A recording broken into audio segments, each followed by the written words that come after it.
empanyin se nam dodo ensem kwan o kapra eno takuninti ama obi esuansa anodwuma kakra na wuyi bae ninti ama ne obi tie adwuma ma oye bio eti abusuafo nyame nhyamo ablochirefo ye kase ebubodi a ye damase moma ye ntemo nka na momoa ye damase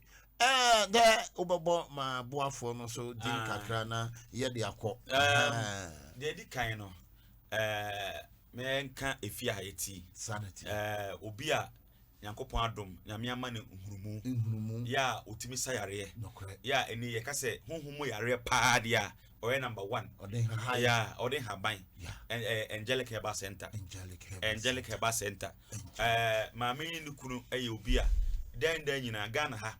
eni eba se ye ma award e wo Ghana ha se sunsumo yare pa obi obotuma tu number 1 no angelic lady or any crew or mona then you know say almost so yasini actually the omo sembeba sanso ena any mamia or so agi ebai she make over she make over so ho so better na say sanso Danny Heba on so any atidi yare any say o pese unya aduro papa no pa say eye yare bia no obetimi aboa amane ma konkan sanso ena oracle papa tumi nyina aja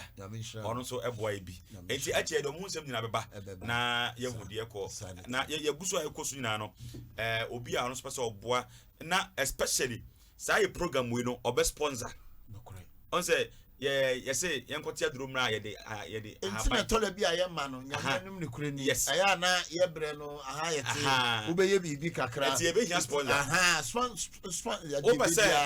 sponsor Dr. Like program ya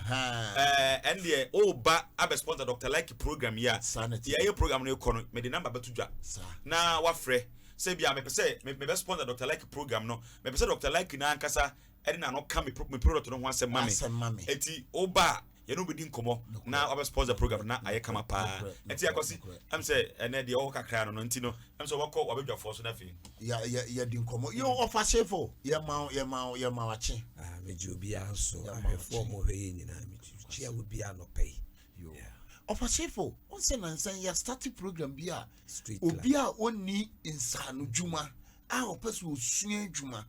ene ya shase a ye boaboa wa wani tua si ya boaboa bebre ya boafo aso ya sene am ya boaboa nipa bebre a ye guso a ye na woni me di nkomo bi se program we kwade na de wo ye wo lie but o si program no wo wa ho asem kan and I'm say no ene ne bra na so kakra wo kan no fa che ya pedwafo ana ye tiefo na wo so wafutu kakra no ye mfa mo bra ewo papa ho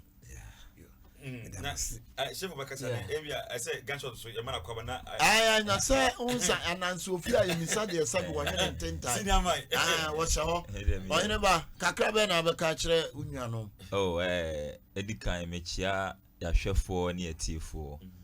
say abrebia omutai chief say enye omo a enki ni ho wati ase ntine de meka che omo an say nyame hye obibia na abrebia nso omo fo omo do no ene omo support no entire chisa because without them we are nothing what I say nyame hira obia nso we are nothing kwakutuo na hotel nka no street life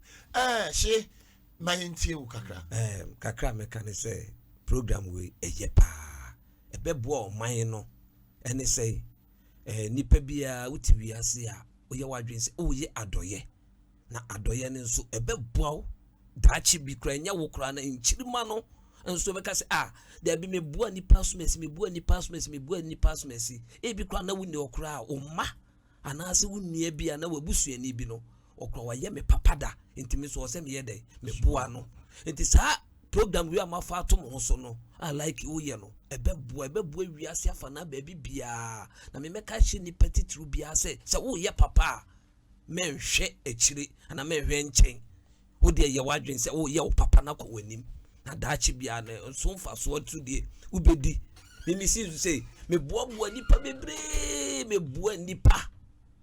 enso me yamadwe say bia me mpa ba say ade na me ye no me nim say o si so no na ona mfofo doso papa ni bi na ona mfofo ni nyina ona na wo ye de adwuma na me ye fun adwuma Yeah, Okay. me repair phone. Repair phones. Na sa time no me ye phone adwuma no na emu ye anya kwa minim se wo so wonim ho abakosem kakra e na emu ye eti me ye madwen se me start phone adwuma na kakra obi kura wie school a se bi o me man ko bi enra akire no obi wie school kura metimi so no se wa wie no kwan bia so no mema wa ye phone adwuma no mema wa ye phone adwuma no se me chill force unya kura na ebu akura se menye na me call ma me ho me so ebeboa no enso enne no na che se obua nipa ne se opese onyansa no dwuma na obua no ma ne ye sanity etu kire nipa bebre me kase me ka kura ha me ntimi nka edoso enne omo mu di bia tu kwan enne omo mu ko adum omo bia omo shop ne ade omo tia no bebre ye me nsa no a me kire omo adwuma menim se daachi bi no ebia na meni ho kura me baby betimi ahia me baby wo papa kura na kire madwumu ana sei daachi ebeboa wankasa wo mu etimi hu se papa ye de wo ya unye ntunwu ye enne no me hu se me di so aba yo abusuafo of SHIFO na kire na adwene kakra na ye ne kire papa ye mfaso bai na wo papa ye mu ana mfaso bai na abenya free papa ye so of SHIFO a kire ye niema bebre ose wono no repair phones no de ba ni tirim ni se opeso gather boys ni nyina ma obia beye bi ampanso try to gather boys ni bebre amene ebi anyansa no dwuma amene ebi repair phones o mo ti o mo ba bia o mo ye phone no etimpese me bebi sana sem se of SHIFO enti boys na wo cheche bi adwuma no enim se bi atutu kwan ebi nso adidi yie wo hie bia edi asem na ya ne bi ka kire wa ma otoko so se obeye papa de eya ne bi ka kire me kura ma me kura manije se ahoahoa ene adoye bia se manka se me pewe obeye ama me se me kan ya no nipa no kura no obia bo mimie ma no kura nka je se bia me pese me yese kura na nipa na ayede aye tutu wo se maboa no daachi bi ene no no so se me tutu abanto no so boa me se boss kura no de wo ye ma mi so ene no me ye ma wo ehame se omu se mama se no bebia wadru fa o kompempenso obi ono ano onim se bi kura nanka enye saa nanka o se nka odru enso emboa na me boa ne daachi bi onya ne nsa no adwuma no ene na boa no enti se wo ye papa ma obi ana se wo kire obi adwuma na se ya ebeboa ene no mo ameboa wo no omo nso afa nchiri mani omo ba no nso aboa mo so adru akire se ka se abobo nipa ne bebra anti papa ye de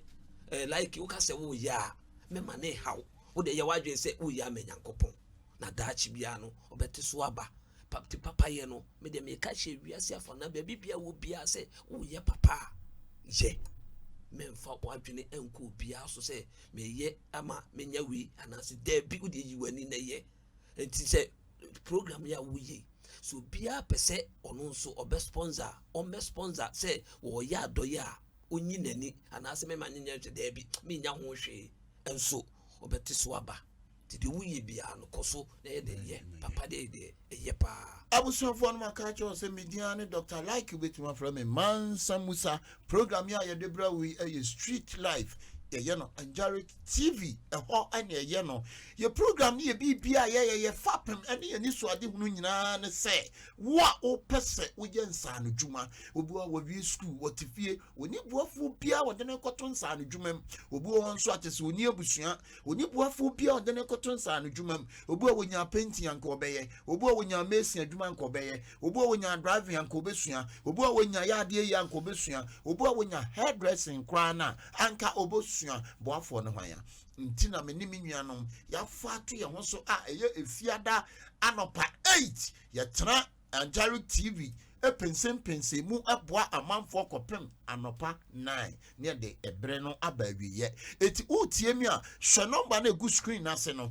na frame obi ko atimi frame Dr. Like me de me pedan on da bi enye no ene ye ka ye se wo a wo nsa no dwuma ana wo pensa no dwuma aye se wo nsa no dwuma na se omom obeboa ye de akora beba fine ye beda wase na emom wo a wo so upe bi aye na woni boafo no ye se fa wo ha obra frɛ number na egu screen na se no na ye ne wo ndidi nkomo na ye moa kwa kutuo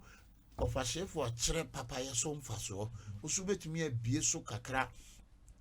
akyerɛ na me hu sɛ obi nso akɔyɛ papa nya so nsunsuanso da wo na no so obɛka ne sɛ obi nso papa yɛ bi a ɔyɛ obi no ayi na firi wɔ how bim so obi bɛka sɛ wobua nipa give receipt nipa na wobua na won feel ɛna say me kyerɛ my adwene my opinion. That's your opinion. Yeah, according to my opinion. Listen to me. Me dear, the opinion is say me yo papa me pen fa so every wo ho.